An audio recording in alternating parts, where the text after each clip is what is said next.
Kila siku vijana wengi wanatafuta njia za kuongeza au kurefusha uume, lakini cha kusikitisha, wengi huangukia kwenye mitego ya dawa hatari, vipodozi visivyo na usajili na njia zinazoharibu mwili wao kwa maisha yote. Leo nitakupa ushauri muhimu sana ambao kila kijana anapaswa kuusikia kabla ya kujaribu chochote kinachohusu kuongeza uume. Makala hii imeandaliwa na Dr. Mkina, mtaalamu wa mitishamba kutoka Naturemed Supplies. Namba zake za simu ni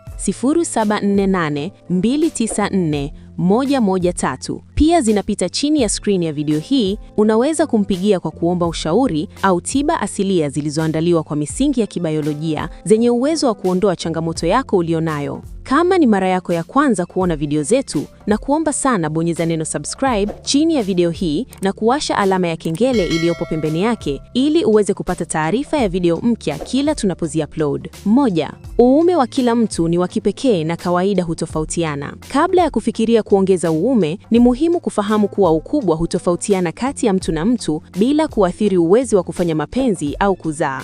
Madaktari husema kuwa asilimia kubwa ya vijana wanaojiona wana uume mdogo, kwa kweli wana ukubwa wa kawaida kabisa. Shinda mara nyingi huwa kwenye mawazo, sio mwili. Hivyo, hatua ya kwanza ni kukubali mwili wako na kuacha kujilinganisha na picha zisizo halisi mtandaoni. 2.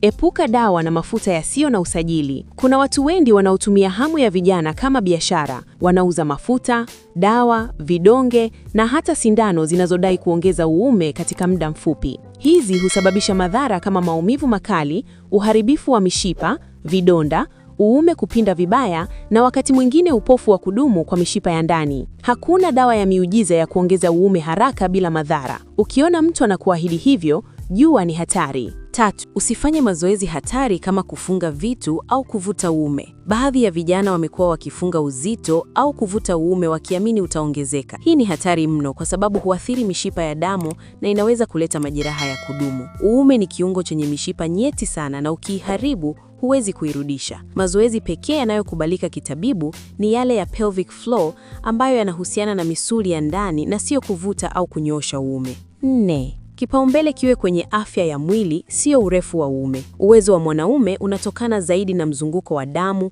afya ya moyo, mwili wenye nguvu na kujiamini. Hivyo badala ya kutafuta dawa za kuongeza uume, ni muhimu kufanya mazoezi, kula vizuri, kulala vizuri, kupunguza msongo wa mawazo na kuacha matumizi ya tumbaku na pombe kupita kiasi. Afya ya mwili huleta nguvu ya asili bila kuhitaji njia hatari. Uume huleta matokeo bora pale mwili mzima unapokuwa katika hali nzuri. 5. Kujiamini ni sehemu kubwa ya nguvu ya mwanaume. Watafiti wanasema kuwa mwanaume anayejiamini huwa na utendaji bora zaidi kuliko mwenye woga, hata kama wote wana uume wa ukubwa sawa. Hivyo, vijana wanapaswa kujenga fikra sahihi kuhusu miili yao, kujiheshimu na kusikiliza ushauri wa kitaalamu. Kujiamini ndilo jambo kubwa linalobadilisha maisha ya mtu katika mahusiano na hata afya ya uzazi. Zingatia huu ushauri kabla hujafikia hatua ya kupata matatizo kwenye uume kwa kutumia njia zisizo rasmi. Endelea kujifunza kuhusu afya kwa njia sahihi na salama. Kama una changamoto yoyote ya kiafya, wasiliana na Dr. Mkina leo kwa namba